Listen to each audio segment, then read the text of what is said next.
On we go to the Arkle, the second race on the Tuesday. Won last year by Duke de Geneva and Willie Mullins. This year for me has an open look about it. Notebook currently the 11-4 favourite. Hasn't done too much wrong for me this year, improved mightily from its hurdle form.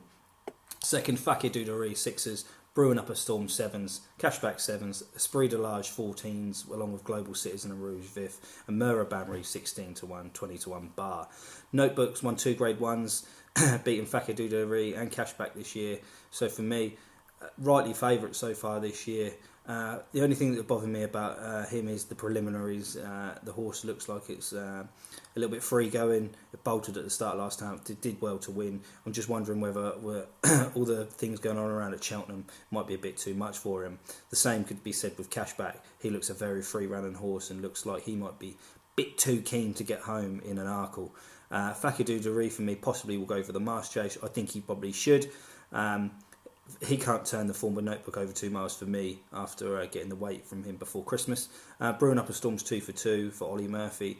Again, not done too much wrong, but suspect of what it's beat this year. But it's gone out and won, kept fresh for this.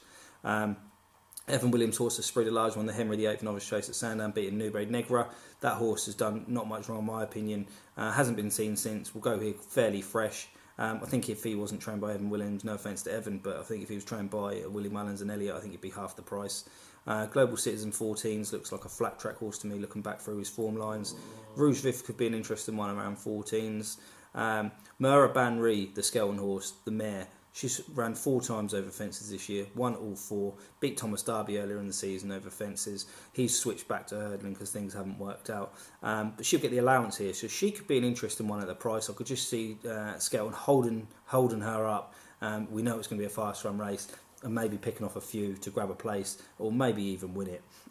If I was to nail a couple of horses down right now, who I would say...